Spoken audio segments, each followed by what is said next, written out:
प्यारे बच्चों, आज एक बार फिर आप सभी का time pass with Mishra sir में स्वागत है।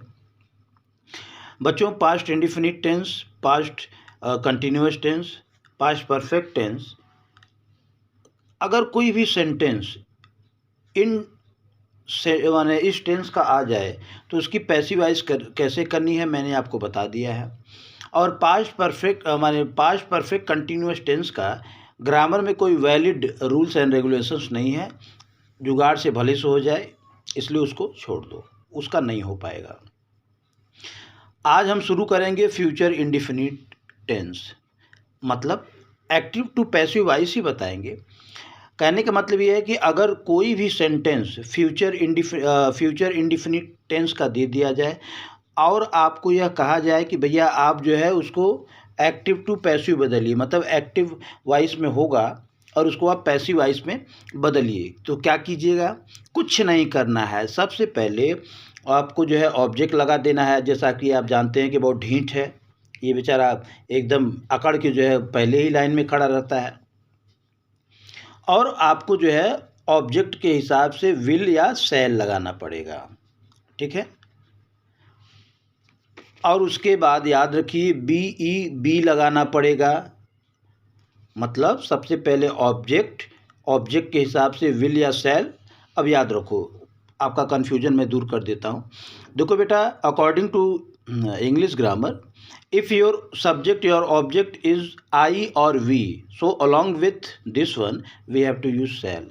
अगर आपका सब्जेक्ट या ऑब्जेक्ट जो भी है आई है या फिर वी है, उसके साथ जो है हम शैल लगाएंगे, बाकी के साथ विल लगाएंगे। लेकिन कभी कभी आप लोगों ने देखा होगा कि आई के साथ भी हम लोग जो है विल लगा देते हैं। इसका रीज़न ये है ना कि शैल के स्थान पे हम विल इसलिए लगाते हैं क्योंकि विल से एक ज़्यादा प्रेशर पड़ता है, एक महत्व उसका जो है बढ़ जाता है। आई शैल गो, मैं जाऊंगा, आई विल गो मतलब जाऊंगा ही जाऊंगा, बस इससे ज़्यादा और कुछ रीज़न नहीं है। बी लगाने के बाद वर्ब का थर्ड फॉर्म जैसा आप जानते हैं, उसके बाद बाई, उसके बाद सब्जेक्ट। तो बच्चों चलिए इसको जो है हम कुछ एग्जाम्पल के द्वारा और समझते हैं। जैसे राम विल डू दिस, ये सेंटेंस मैंने आपको दे दिया और कहा कि भैया आप जो है इसको पैसिव वॉइस में बदलिए।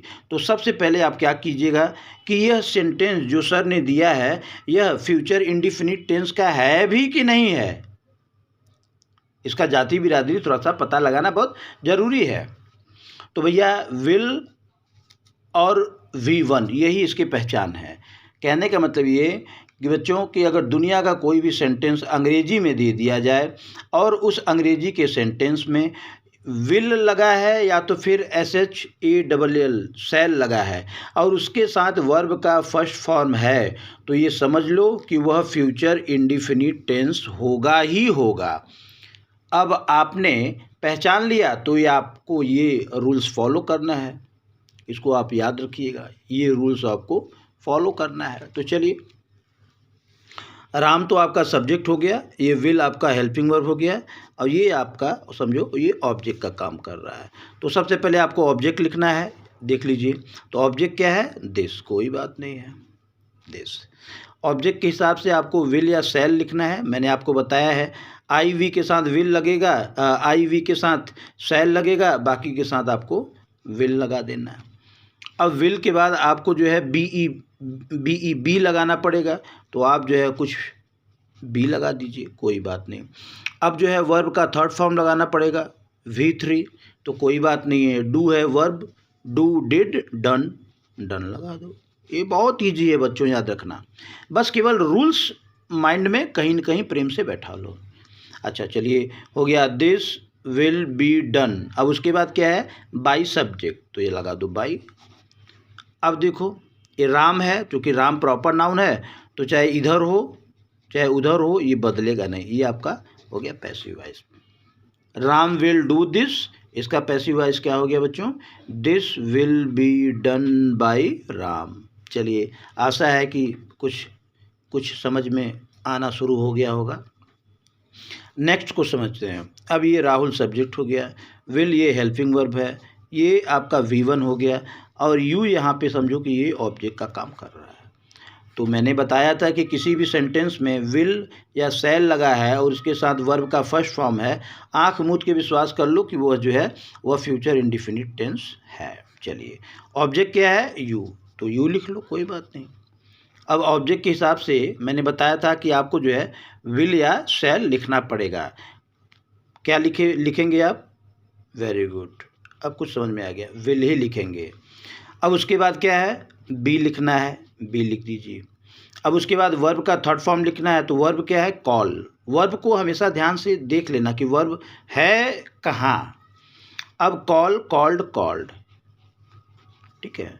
अब क्या लिखना है? बाई। अब क्या है? सब्जेक्ट राहुल। राहुल भी तो प्रॉपर नाउन है बच्चा, बस ये हो गया प्रॉपर नाउन। आपका एक्टिव वॉइस क्या था? राहुल विल कॉल यू, तो इसका पैसिव वॉइस क्या हो गया? You will be called by Rahul. चलिए, इसको जो है थोड़ा सा और जो है 2-4 उदाहरण को जो है लेकर के इसको समझते हैं।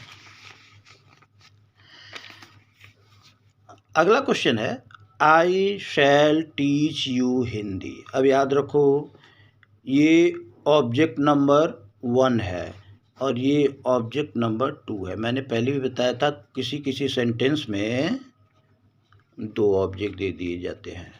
एच वी मतलब हेल्पिंग, ये हो गया सब्जेक्ट। पूरा इसका जो है ये पूरा स्कैनिंग है।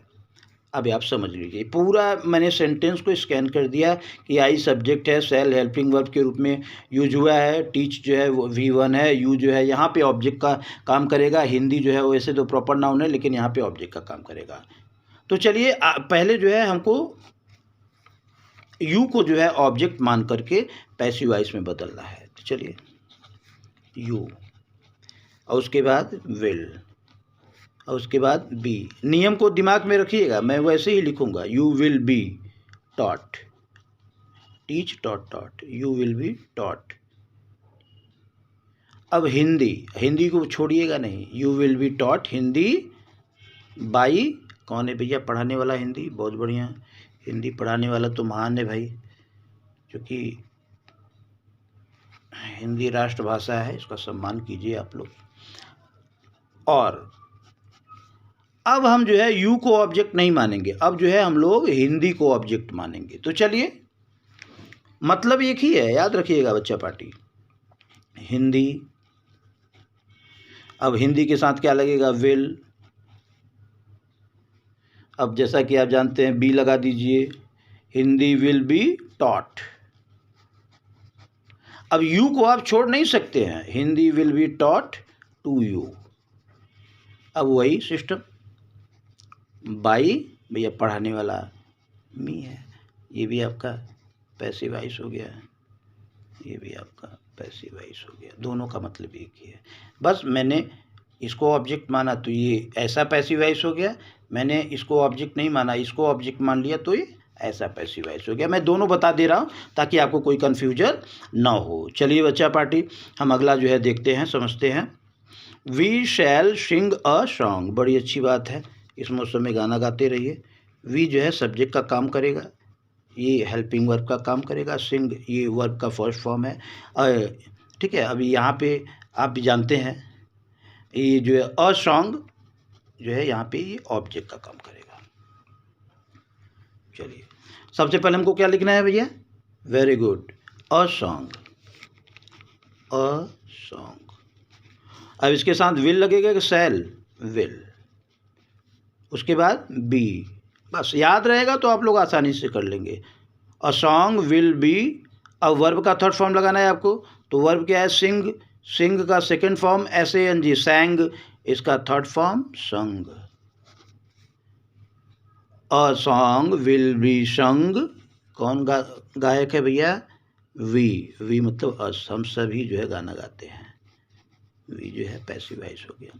आपका क्वेश्चन है we shall Singh a song, तो इसका पैसिव वॉइस क्या हो गया? A song will be sung by us. आशा है कि कुछ तो आइडिया मिल ही रहा होगा। ये मैंने पहले लिख दिया था कि आई और वी के साथ ही आप जो है शैल लगाइए तो ज़्यादा बेहतर होगा, ठीक है। 1-2 एग्जाम्पल जो है हम लोग और समझ माने लेंगे। नेक्स्ट क्वेश्चन है, निधि विल ब्रूम द रूम। देखो ब्रूम मतलब होता है झाड़ू देना, है ना। अब द रूम यहाँ पे इसको जो है आप ऑब्जेक्ट मान लीजिए, और विल जो है हेल्पिंग वर्ब के रूप में यहाँ पे है, और निधि जो है यह सब्जेक्ट है। ठीक है, कोई बात नहीं, आपको आइडिया मिल गया होगा कि सबसे पहले आपको क्या लिखना है। ठीक है, द रूम। अब इसके साथ क्या लगाएंगे, विल, और उसके बाद बी। अब वर्ब का थर्ड फॉर्म लिखना है तो इसमें ईडी लगा दो बस, BROOMED, ब्रूम्ड बाई निधि।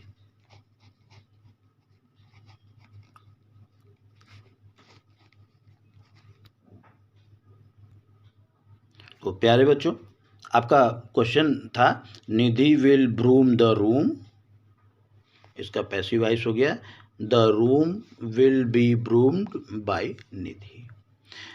बच्चों ग्रामर बहुत ही आसान है, बशर्ते ये कि आप जो है उसमें जो है थोड़ा सा अपना इंटरेस्ट दिखाइए, और बाकी आप खुद ही समझदार हैं। अब आगे क्या बोला जाए, सब्जेक्ट का काम करेगा बच्चों ये जो है, ठीक है, और ये जो है वर्ब का फर्स्ट फॉर्म है, और ये द स्कूल बेल जो है यहाँ पे ये ऑब्जेक्ट का काम करेगा। याद रखो, मैं बार बार बोल देता हूँ, अगर किसी भी सेंटेंस में विल या शैल है और वर्ब का फर्स्ट फॉर्म है, वह फ्यूचर इंडिफिनिट टेंस माना जाएगा। और जब कोई सेंटेंस फ्यूचर इंडिफिनिट टेंस का मिल गया और उसको जो है बोला जा रहा है कि भैया इसको आप पैसिव वॉइस में बोल दीजिए, तो आप बहुत ही मुस्कुराते हुए प्रेम से object plus will shall plus be plus V3 plus by plus subject, ये वाला फार्मूला अपना करके कर सकते हैं। The school bell, the school bell will be rung will be rung by the peon. ये आपका हो गया पैसिव वॉइस। तो बच्चों आपका क्वेश्चन था the peon will ring the school bell, ठीक है, इसका पैसिव वॉइस क्या हो जाएगा, the school bell will be rung by the peon. तो प्यारे बच्चों, इतना एग्जाम्पल मुझे लगता है कि थोड़ा बहुत आप लोगों को आइडिया मिल गया होगा, ठीक है, कि क्या करना है क्या नहीं करना है। बच्चों तो एक बात याद रखना, अगर जो सेंटेंस आपको दिया जाता है कि आप इसको पैसिव वॉइस में बदलना है आपको, उस सेंटेंस का टेंस आप पता लगा लीजिए, और उस टेंस का नियम जो है, हर टेंस का नियम है, मैंने बताया है, फॉलो करना है। अगर वह फ्यूचर इंडिफिनिट टेंस है तो बच्चों ऑब्जेक्ट माने ये वाला फार्मूला जो है आपको अपनाना पड़ेगा।